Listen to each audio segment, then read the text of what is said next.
All right, Keldrick Carper, Louisiana native, four-star DB coming out of high school in 2017, member of the Blueprint, 2020 Community Service Award winner, 2021 Werfel Award for Community Service, Academic and Athletic Watch List nominee, uh, 2021 SEC Football Community Service Team. Casey, my friend, how are you? Happy holidays.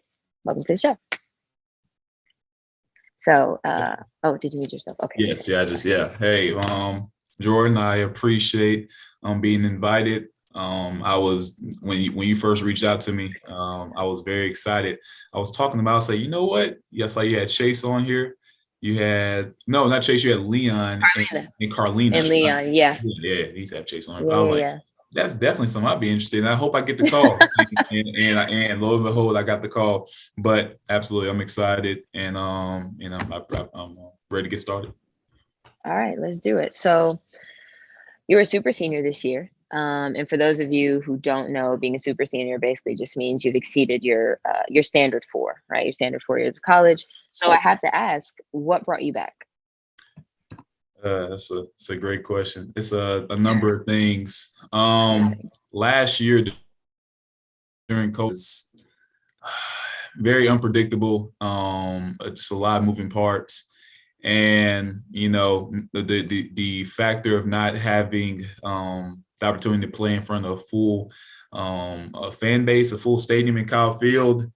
It was like, going out on that note didn't feel just right, and we had our best season as a class. So last year we did really well, and it was just a decision that was taken into account, my own personal draft status, and just wanted to go at it one more time. I feel like we could have been even better, and we could have had a chance to accomplish even greater heights and greater goals.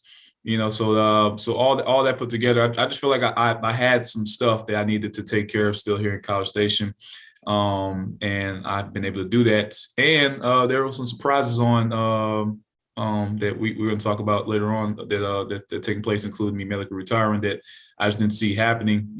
But just a lot of different things. But I say the number one thing was definitely having another opportunity to play in front of Kyle Field again. That's just a very euphoric experience that, not many can really understand. It's one thing being a fan. It's another thing being on that field and being able to just bask in the moment. And I got a chance to experience that this season. So those are some of the big reasons why I decided to come back. Yeah, no, I can't even imagine what it's like to play on Kyle Field. Like being in the stands is electric. Like it's one of those you hear about it, talk about the 12th May, talk about the spirit, and people might, hear that and be like, well, okay, like that's every football. No, there's something different about it. So I can definitely understand that. So you alluded to your medical retirement. And I just wanted you to kind of talk about what all that means. So, but the general understanding of it, at least my general understanding of it, is that it's almost an insurance policy in the sense that, because of whatever the medical issue is at hand, you will no longer be able to participate. However, your scholarship will still be maintained. You won't be penalized essentially for things out of your control. So is that pretty accurate? Yes, that is. That's very Okay. accurate. And there's another layer even beyond that.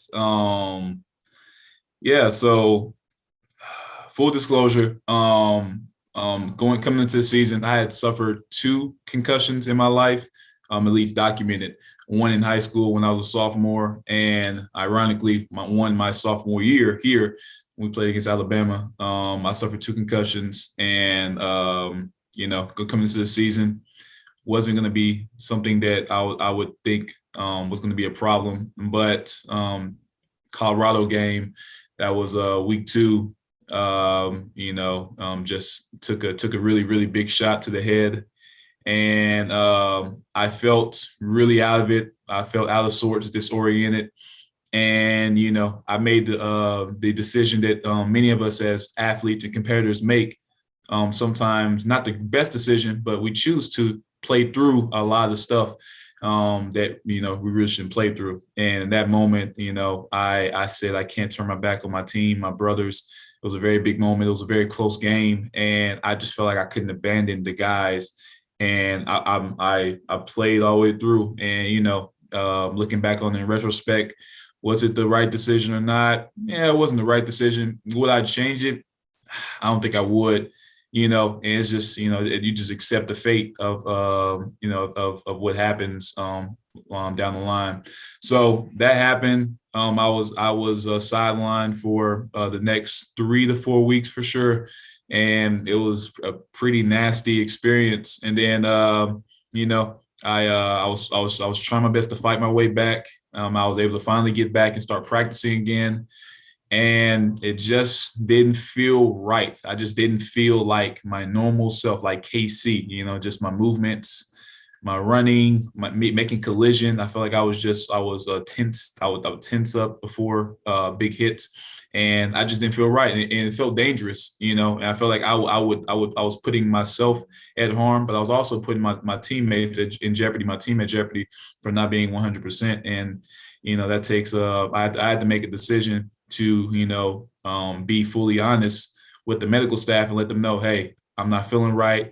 I took another nasty shot to the head. The day that I was cleared to come back to practice, that same day I took another nasty. Yeah, exactly. During a special teams period, and the guy who did it, it wasn't intentional. It wasn't malicious. It was a normal football play. But that's what people don't understand sometimes. I don't think even us as athletes, football players understand, like, what we sign up for is a pretty raw deal. It's a pretty intense sport. So, it happened. I was honest with the medical staff, my parents, my close ones. I say, yeah, this it's just, I don't feel right. We need to reevaluate. We need to, just look at things long term. And, sat out and kind of just, a lot of thoughts, a lot of conversations, a lot of self-reflection. And I made the tough decision, which was putting myself as the top priority in my future self. And I said, I need to hang up the cleats.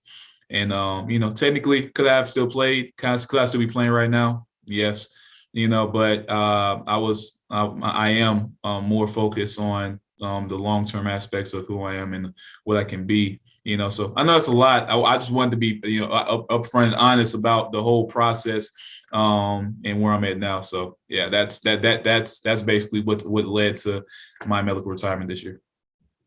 Wow. So thank you for sharing. One, it's especially being an athlete, right? Like talking about the things that we cannot see. Concussions are very real, very serious. And as much as we like to think that we as a society, as a sports community, look at concussions and take them seriously, there's still a lot of stigma there. There's still a lot of, just play through it. It's just a headache, or it's just. So I actually was going to ask you when those first two concussions happened, because you alluded to those in your statement. So thanks for clearing that up.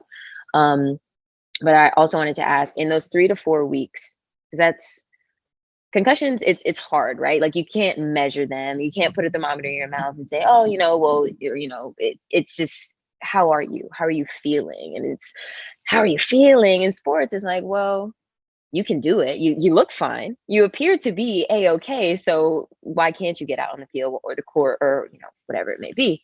So in that period, or as you were recovering, so what you said, you didn't feel like yourself. And I've had a concussion. I've had multiple concussions in my life.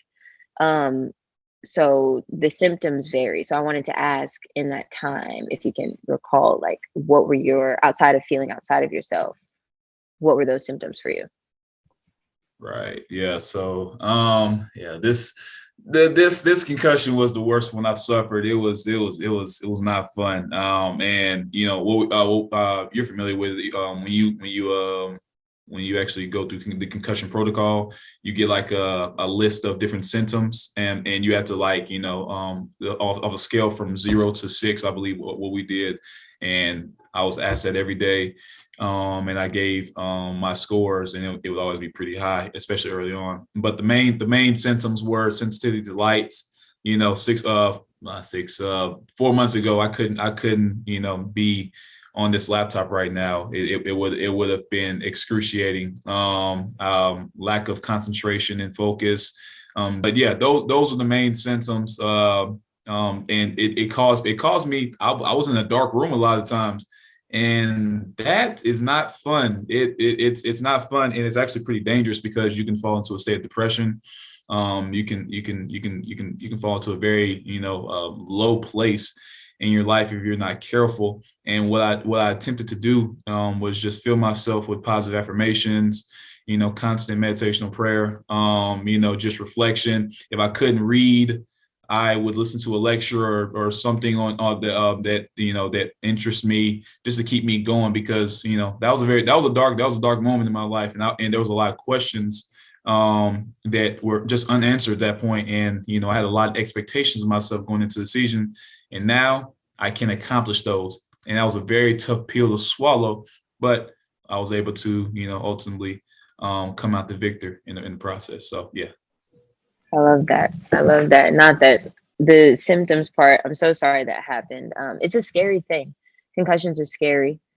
You really just don't, unless you've had one. I mean, it takes a like empathy, right? Like you can't see it. It's not a scar. It's not a broken arm. It's nothing in a cast. Like, but it's a very serious thing. So it just reminded me of my experience with a concussion. It's my freshman year, throwing it back a little bit. Freshman year, I got back screen, whatever. I was a little rattled after the game, and I remember not. I had I think a chemistry test maybe in a couple of days after that, and I was like, man, I can't. I'm sitting down trying to study. I'm like, I cannot do this. I don't know what's going on. So I lay down, whatever. So I didn't utter the word concussion. Like I refused to do so.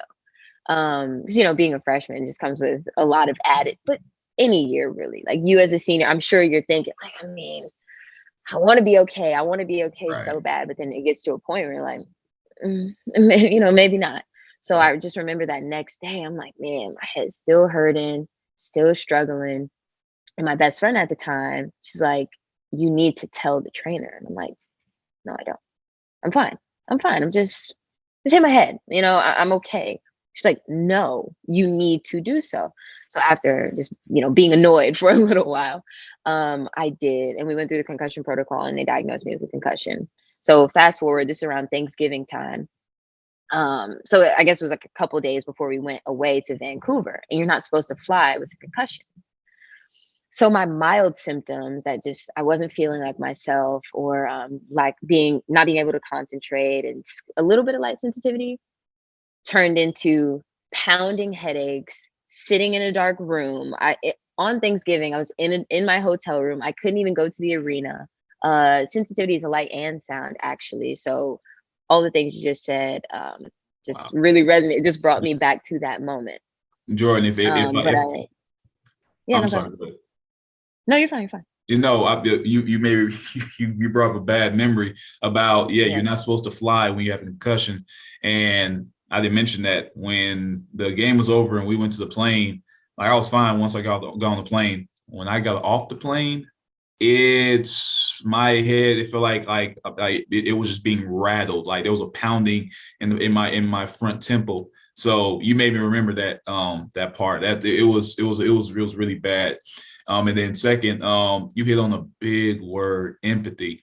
And this process had made me, because like you said, concussions, there's no scar. There's there's nothing you can see like that. It's not like a torn ACL where you have a big cast on your knees, like, fam, I'm praying for you, or bro, I wish the best for you, or hey sis, I hope you get better soon.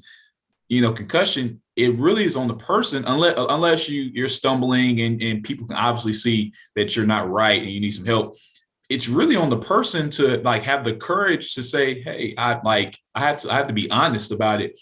And it made me realize, not something that I didn't know, but it made it more evident that to be always conscious that people are dealing with things that we may not be aware of, and to always like ask, hey, how's everything going? That's like a simple, just like acknowledging acknowledging other people's presence. It goes a long way, because people go through things in life, especially during the times that we're in.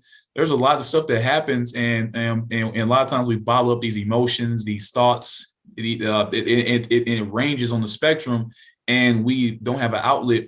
express ourselves to people who are going to be empathetic with what we feel and how we and what we're going through. So for me, I I experienced it. You experienced it head on. You had a friend who told you, "Hey, you need to go to trainers." And for me, I had a array of brothers, teammates who they were very supportive and said, "Hey, man, you need to take care of yourself. Hey, how you doing?" Even though I look like KC, okay, he's fine. He's laughing. He's engaging and stuff. But they know, hey, you need to take care of yourself. So empathy is a big word that that I that's resonated with me over the course of this semester up until now. Like it's really set with me. It's really made me appreciate the need to be more understanding of others and what people are going through, even if you can't see it on the surface level. It's like you can't judge a book by its cover. So yeah, I want to make that For point. sure. Exactly. No, exactly that. But just it's amazing what you learn in these experiences, the not so great ones. You're just like, man, I'm low right now. There's a lot going on, but you come out of it better. Whether, we rather not have to go through all of it, but you truly do come out a better individual overall.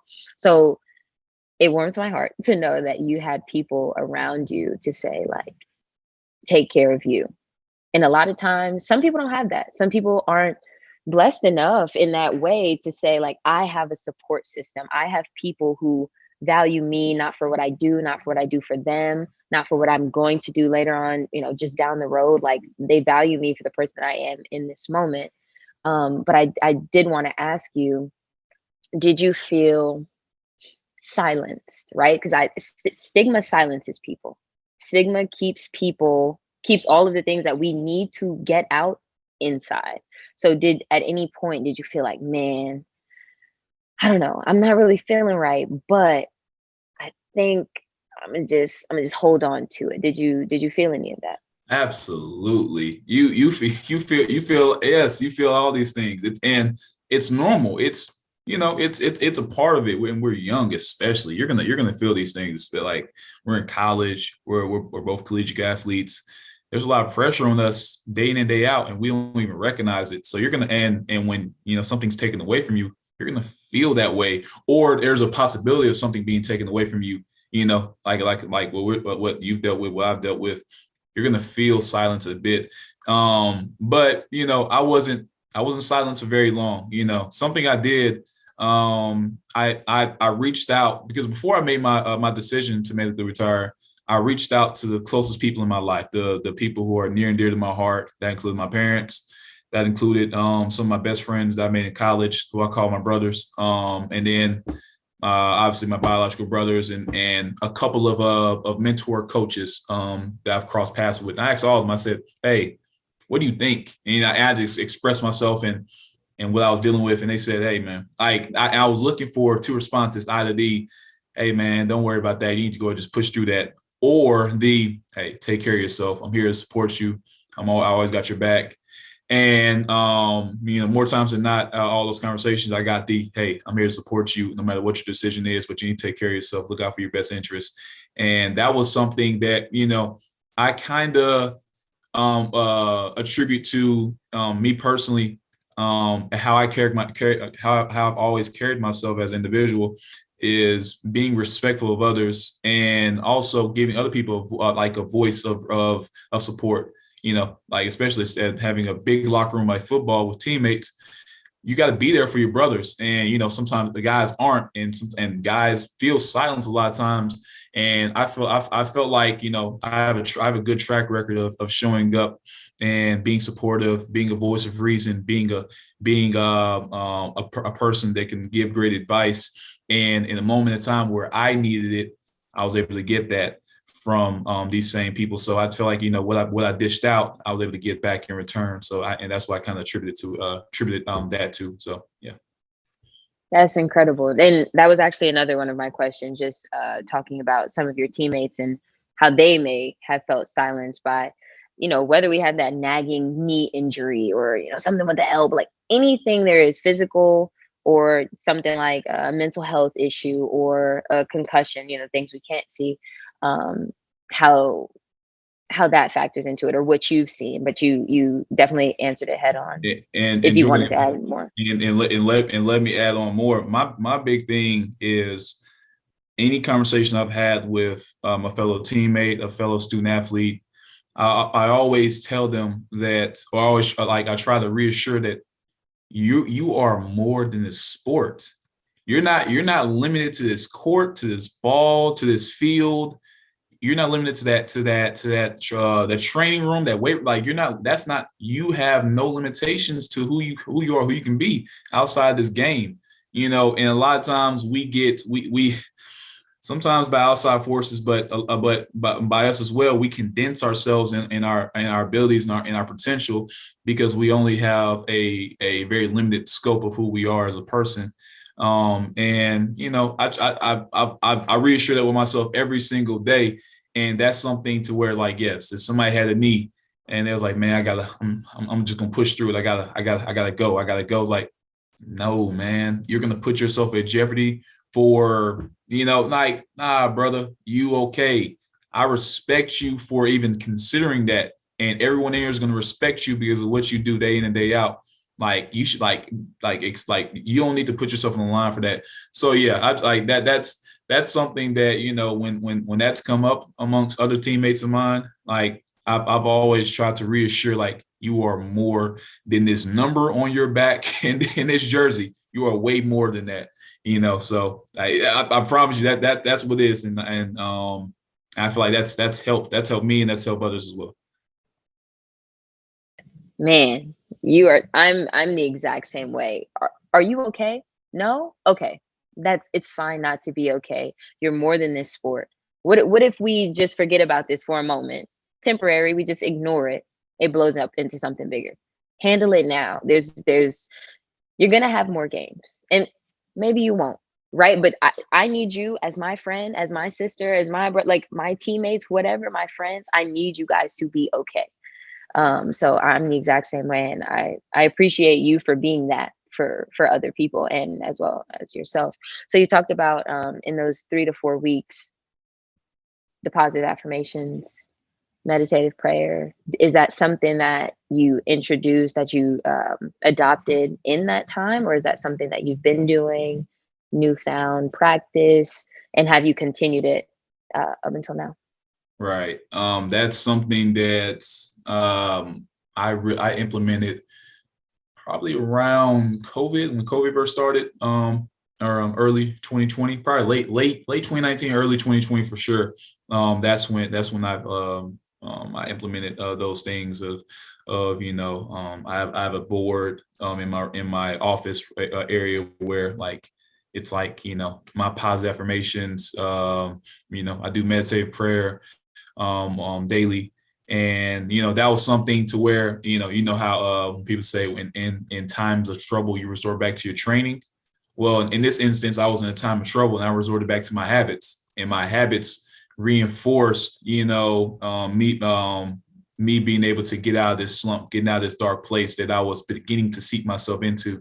So it was just based off of the foundation that I had built prior to that moment in time. And that's so important for people to understand, is you need to have a strong foundation and your convictions and what your values and principles and what you stand on, to where when we deal with things, you can fall forward into that aspect of yourself. And I can attest that helped me out tremendously, because I've seen other guys who went through this process before, and they did not handle it as gracefully as others told me that I handled it. I felt like I handled it well, but of hearing other people tell me, Casey, I'm so proud of you for, you handled this much better than other people I've seen have to go through this process. And I was like, well, thank you, I appreciate it, but I mean, I can only attest it to, like, this is just who I am and what I've developed myself into becoming. So that helped me during that time, and I still do it to this day. I love that. I think there's a lot to be said about just meditation, or any practice that involves developing that mindfulness piece. And I just wanted to build off to kind of wrap it up. In your meditative prayer, with those positive affirmations, if you could point to maybe one or two things that it's done for you, maybe it gave you peace of mind, maybe it gave you clarity, maybe it just allowed you to, I don't know, take things as they came to just better cope with your emotions. Like if you could point to one or two things that those practices do for you on a daily basis, what would those be? Absolutely.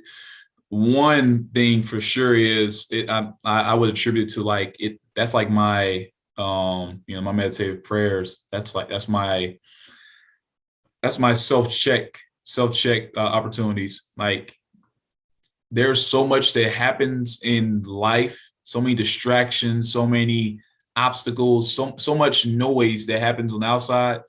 And if you can't have like moments in your life to where you can, come to a state of peacefulness, a state of quietness, and be able to reflect and observe yourself and what you're thinking and what you're dealing with, and be able to just recenter yourself, you're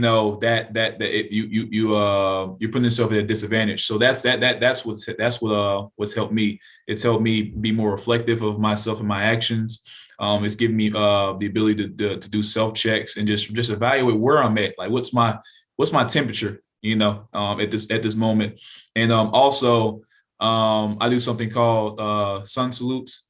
So it's a practice that's ancient, to where in sun salute meditative prayers, when the sun rises, I do my meditative prayer at sunrise, and that's basically when the sun is coming into fruition for the day. And it's like, okay, I speak about what I want to manifest in my life, what I want to actualize in my life. And then when the sun is at its zenith, at its peak at noon, then I seek what I want to my life to be balanced at, where like how I want harmony to come into my life. And I affirm these things. And I seek these to manifest in my life, and I seek out to actualize these things. And then when the sunset comes, that's when the sun is beginning to set, and that's when I go to a moment of reflection and seek out what I want in my life to leave or to be, detached from. So those some things that's helped me with it. It helps me with manifesting, with having a vision, visualizing the things that I want to come into my life. And that's a part of my process of getting out of, getting through this turbulent time of change. Is I visualize where I wanted to be 6 months from that injury, from that moment, and it's coming to fruition. So I know it's a lot, but I want to explain my process. I want to explain my process very thoroughly. So I hope that helps somebody if they hear it. It's helped me dearly. No, I thank you. Thank you for sharing. I love that. I really do. I'm all for it. I'm all for mindfulness. I'm all for centering self, drowning out the noise, right? And this world is just so chaotic, and we're constantly bombarded with information and opinions and just there's so much clutter. And sometimes you lose yourself in all that clutter, but it becomes your normal that you don't know. No, you don't necessarily have to feel anxious about all of the things that are being thrown at you. You just need a moment. You need a moment of reflection. You need to know, to figure out what's important to you, what truly matters, what you're feeling, all of those different things. So, however, I love the way you go about it. I think that's really cool. I'd never, um, I mean, I've heard of sun salutation, but I guess I didn't know the depth of it, and I probably still don't. But just hearing you speak about it, I don't know. I'm interested. Can I give a suggestion of an app that Of people course, can use? Yeah, there's an of app that I course. use. It's called Insight Timer. It's on iPhone. It's Insight Timer there, and it's basically an app for like dedicated towards like people who seek out mindfulness, people who want like meditations that are led by someone else, or good music that's that's very soothing, very relaxing. So anything that you would think that you would need, it's on there. So it's something that I use very frequently. So I would recommend that to anyone. Insight Timer. Insight timer. Okay, so I'm gonna download that later. There's a note made. So we've been talking about Casey, right? We've been talking about just how you've handled everything and some of the practices you have, your thoughts, emotion, all of it. And it's been very you centered, but you're not someone who's you centered, like in no way, shape, or form. Earlier, I referenced your community service awards. Like that's incredible. But I just wanted to talk about Twin City Mission in Bryan College Station. So it's the oldest private social service agency serving Brazos Valley.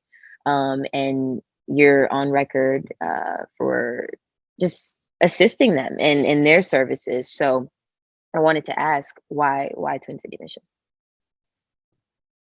Twin City Missions, we had a couple different initiatives and events that we've done with them as a football team. And me personally, that I've done, not as a football team, but with different student athletes. But that's something I live by. That's one of my principles is community, and family is an extent is a part of the community. And so, like, that's a driving value of mine. So I felt like if I can't have an impact on others, then what I'm doing isn't it's not meeting up to the standard. That's just me. That's just my standard. If I'm not impacting others, then I'm not doing something right, because, for like, I feel that, a part of my life, what I'm designing my life purpose to be around is serving others. So, I think that's a natural human element, that I'm really starting to discover and put on display even more. And that's, in 20 City Missions, that was something that I've been a part of, and it's absolutely beautiful to see the smiles, to see the compassion, the cooperation, and just to see that you're having some sort of impact in that way. But and I didn't want to just be Twin City Missions. I wanted to, expand, further along with that. And that's what led to Blueprint being created. So, yeah. Hey, we love Blueprint. We love Black excellence. Carlina and I obviously talked all about it. I love what you guys do. I think it's absolutely incredible. So again, thank you for that. Thank you for all of the service that Blueprint has done. And I mean, Casey, you're great. I think I truly admire you. I think you're a tremendous individual. So, but I think this is a beautiful quote, and you posted on your Twitter the other day. You said, "Service to others is the greatest act."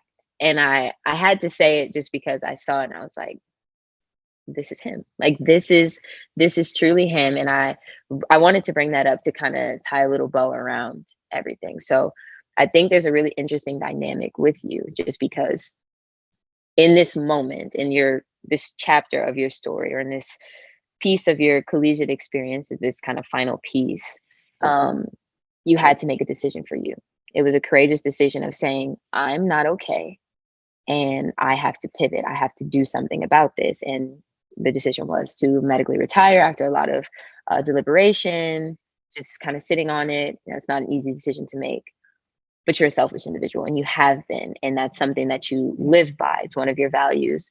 Um, so what's the balance? When do you know? Because you said earlier, like, you probably could have just kept on going, right? Even though you didn't feel right, you probably could be like, man, I have to do this. I have to do this because I made a commitment to my teammates. I made a commitment to this program, to this school. So in all of that, how do you're a selfless person, but you needed to be, one might say, a little selfish in that regard. So how did you go about navigating that? Ooh, man, that is good. Selfless. Yeah, you took the words. I had this conversation with it was either Miles Jones or Jaden Peavy. Those are two very, very good brothers, and teammates. Yeah, it's you ride a fine line, especially in team sports, between being selfless and disregarding yourself and your well-being for the betterment of the team, for the betterment of your teammates. You're literally put your body, your well-being on the line for the group. And I admire that. Then there's always a moment in time to where you have to draw a line. And for me, I always, the line always existed for me. For some, it doesn't. They'll go to the lengths of the earth, and for me, it's that the line was drawn, and there's something with, I want to be able to be at full capacity within the next 15 to 10 to 15 years, 20 years from now. I want to do great things. I don't want this desire, because that's all it was. It was a desire to want to play football and meet the expectations of not only myself but of others, and what they put on me. So I'm trying to fulfill the expectations of others, and that's just, I couldn't let that happen. So I had to be selfish. Selfish has a negative connotation, but I think, we have the power to change the definition of words. So we're going to put a positive connotation on that in this context. So I had to be selfish in that moment, and I think for people, you just have to establish your line. You have to establish, like, how far are you willing to go, and what's your values and your principles that you stand for. And for me, I couldn't jeopardize my mental health, my mental well-being. It's a very serious thing, that I was aware of. And if I would have neglected the knowledge that I already had of the severity of it, then I would be no different than the other people that I've criticized for, like, going too far for a game. I would be hypocritical, and I would have suffered for it down the line. So, that's why I think people just have to define the balance. You need to figure out what's your line, how far you willing to go, and just make that, like, non-negotiable. Like, yeah, this is it. Like, yeah, I'm a selfless person. I'm all for this, I'm all for that. Like, but no, this is as far as I can go. And as long as you, like, make that clear within yourself, you will be fine with the outcome of whatever that is. So. Yeah, I think it's a really great point, just to talk about how that line is different for people, because I too see certain things and I'm like, no, I understand what's at stake here. I get all that, but you get one brain, you get one body. Those things, I mean, but again, it's tailored to every individual. But I think people do need to know their values first and foremost in order to draw that line, or to decide where it may be. So you talked about. Oh, sorry, go ahead. I'm sorry, Joe. I have to hit on this point too, just because it's I want to talk to student athletes in particular at this point. When, like, for in the context of being selfish, we have to understand that we are in a business where it's like, it's not that we fall in love with the game, at an early age, but we can't be naive about especially with women's basketball, men's basketball, college football, baseball. Like, you're talking about like $1 million, $1 billion, like, industries, and you have to understand that this is a business. So you're putting yourself, like, you have to be able to put yourself forward, because coaches have the ability to do that. They can make the best decision for themselves and not blink an eye. Players have that right as well, and not just putting yourself in the transfer portal and going to a different school. Putting yourself forward as far as what I'm going to put my body through, what I'm going to accept, what I'm not going to accept. That's totally fine. So I think that point has to be made, to understand, like, yes, you have that right to put yourself forward, to be selfish in that point, because this is a business. And no one's going to care. Like, I have to be frank about it. I have to tell this to myself, Casey, no one's going to care about the fact that you are forgetting things 15 years from now, because, like, no one's going to care about that. Because there's no offense to anyone, but, you're only as valuable as, like, you being available to, like, do something for others, and in lines. And, like, we play sports. Like, if you can't play, then you're not of that much value. So once my like, I'm telling you, once your eligibility is over, once my eligibility is over, that's nothing against people. That's just the nature of the business. Like, you're not an asset anymore. So, like, you're not a liability for them, for people or the institution anymore. So, like, that I don't want to go on a tangent, but that point has to be understood. I don't, because I can. That point has to be understood, that you have to put yourself forward, because no one else will, like, put you forward. No one else will look out for your best interest. You have to be the one to do it. So I wanted to make that point. I'm sorry, Jordan. I want to kill. No, sir. Look, you speaking facts. I can also go on a tangent about that, but not that's a completely different conversation for a different day. But you've raised all the points. Whew, man, that just made me think of so many things. We But need to we need to have a group panel for that. That needs to be another no, another, for sure, another for show. sure. Put It's that been down on the noted. calendar. I'm writing it down. But no, it's so true. It really, man, yeah, panel. So I just wanted to talk about to kind of um, put it all together. You have a tremendous amount of foresight. You said, Case, no one is going to remember if you're forgetting. I mean, no one is going to think about or worry about you not being able to remember things years down the line. And that to me says, I need to make this decision for me now. So in the long term, I can be at full capacity. And you said that as well. So I want to ask, you had this dream of playing in the NFL, and that dream is no longer in reach or in your path, and that's okay. Hard pill to swallow, as you mentioned earlier, I'm sure. But you seem hopeful about what you have down the road. So I wanted to ask, one, what are those things? And what's the dream? It's probably has something to do with serving others if I'm getting your drift, but what is it? Talk to me about that. Absolutely. Yes. The dream was definitely to play in NFL, and it absolutely is bitter. It's bittersweet because you see all your close friends, your teammates, they're getting an opportunity to accomplish to achieve their dreams, a dream that you share with them. And you don't get to do it, and it's like I said mentioned earlier about desire, and it's like you have to be able to let it go. That's just not that's not attainable anymore. You're moving past that point of your life. That takes some bravery, and that takes, like, you have to be able to, like, have some, you got to gain closure. I recently gained closure from that, so I just wanted to make that a point to a true. But yeah, for me, my dream is, in particular, it centers around, it's so many things. I want to be responsible and accountable for securing, providing, and developing wealth, like safety, all these things for my family, communities that I'm a part of, the Black community in particular. Like that's a part of my dream, whatever avenue that is. Whether it's entrepreneurship, investing, doing community development projects, whatever that is. Still trying to figure that. I mean, it's there. It's a matter of just figuring out which way you want to go. So there's no limitation. I don't have the limitation on myself. That's why I'm able to be so hopeful, because like I said, I visualize, I say be, and it is, and it will be. So, and it's just a matter of time. So that's what it is. There's no quote unquote, like, cliche dream for me at this point.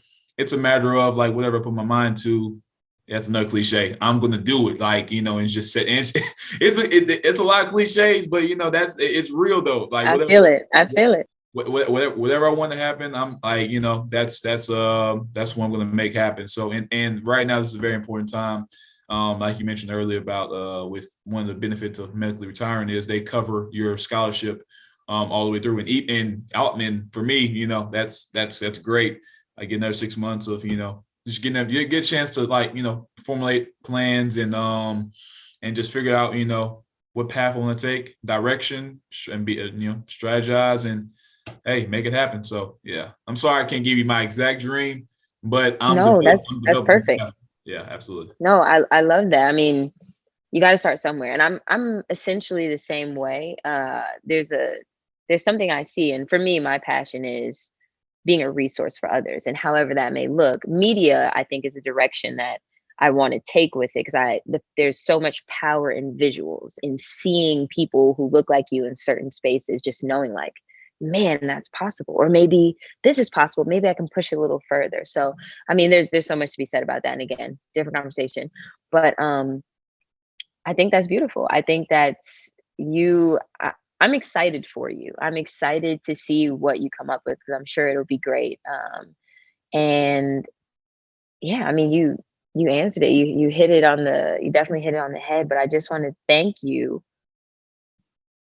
We can all learn something from you. I think anybody who watches this can take something from it. You said so much, and I think it's really cool actually that you. So Carlina, one of the things that she said, and I asked her, "What do you want people to know about you?" And she said, "When I want something, I'm gonna go get it, or when I want to do something, I'm gonna do it." And it's essentially what you just said. Like whatever I put my mind to, I'm gonna go get it. And I'm the same way.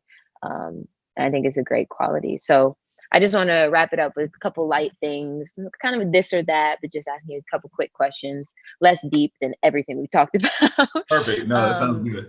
so what's your favorite restaurant in College Station? Favorite restaurant in College Station. Ooh, man. I would say Star Cinema is up there. Star Cinema Grill. Having a meal with Star a Cinema is good. You're right. I agree with that. having a meal with a movie is OP. So yeah, I'll say Star Cinema Grill. I promise you for real. So yeah, Star Cinema Grill. Okay, what do you get? What do you order? I get the wings. And yeah, I get the hot wings. I want them cooked crispy, and then I want side fries, and I want popcorn. I'm a big popcorn person. And yeah, it depends. If the movie's long, I'm a Marvel fan. Like I like movies that are like, in depth. So like if it's a 2.5 hour movie, people say I don't want to see that. I say, man, I'm good. I get a nice student discount on the ticket, and then go in there and order some wings. I'll get the wings first, and then I say, hey, I want this popcorn in 30 minutes. That's why I like Star Cinema for that. They do a great job with that. So a little endorsement for Star Cinema, but I got to give credit where credit is due.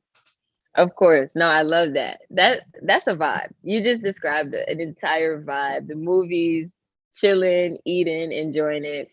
That's my kind of time too. You don't seem like are you a television guy?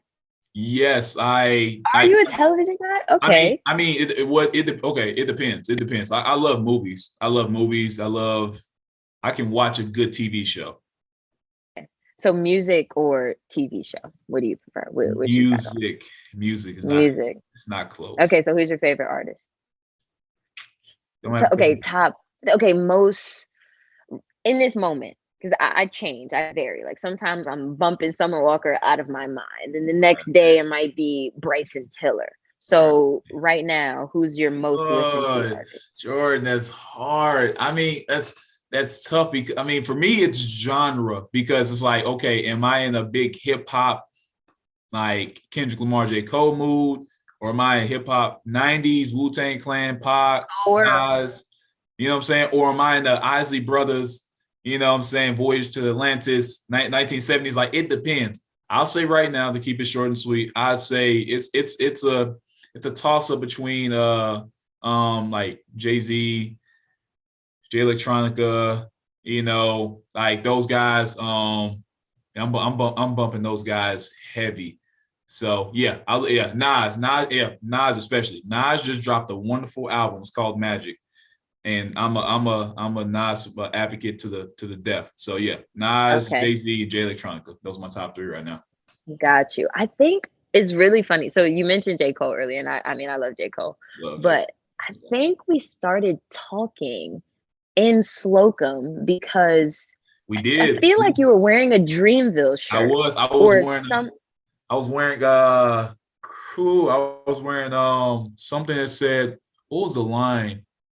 Choose wisely. It said Choose wisely. choose wisely. Yeah, I Yeah. think that was, and I remember I was like, oh my gosh, From a not scale. now we Yeah, both love J. Cole. exactly. So wow, funny mo. I haven't thought about, or I didn't even think about that until just That was now. our first. That So was the our first last interaction. question. Yeah. Yeah, no, that's so cool. That's really cool. I love full circle things. So last question. What is your favorite book and or top three if you cannot choose? Uh. Yeah. Um. Ooh, yeah. You really get me, because I literally I have a bookshelf right here. I was reading earlier actually. But I'll say off the top of my head. Hmm. I'll get authors. Can I get authors? Can I get? course, whatever. All right, Yes, all right, author. all right. Let's hear it. Let me get authors. I'll say, um, Dr. Amos Wilson. He he has some great literature. Stokely Carmichael, aka Kwame Ture, and then I would say the third one. I'd say it's a toss up between. I would say "Message to the Black Man" by Elijah Muhammad. That's up there as well. So yeah, those are. I have a lot of books though, so you got to ask me another time. It'll be 3 different ones. So yeah, I'll give you that. Okay, we need to get a KC book list, book recommendations. Okay, I can The get people that need for it. you. I'm Just the let me people. I know. want that, and I think Okay, other people would enjoy it too. But absolutely. seriously, I've had an amazing time talking to you. Thank you so much. I've learned a lot. You're great. You're great, and Oh your man, energy, appreciate your it. spirit. I felt comfortable enough talking to you that day just because there was something about you that said, like, I feel like we should know each other. I feel like we should be cool. And ever since then, that was what, 2 years ago at this point. I mean, I just so much respect for you. And I wish you Likewise. nothing but the best in your endeavors. I'm really excited for you. Likewise, Jordan. I appreciate it. You don't understand. I've admired you from afar for a long time, and I appreciate what you stand. I do. I appreciate what you stand for and everything. And there's this thing about having like-minded people being in the same room, virtual room, with each other. Hey, and you're able to do some great things. Come up with some great concepts and ideas to impact others. So, and I feel like we did that today. It's a great conversation. So I appreciate it. I'm looking forward to. I need invite back for a group panel or something. We don't. Oh no, we're gonna do it. You put it out there. It's in the universe. We're gonna manifest it. It's gonna happen. It's a matter of when. We're gonna do it. There you go. There it is. There it is. But have a wonderful day. Thank you so much. Thank you as well.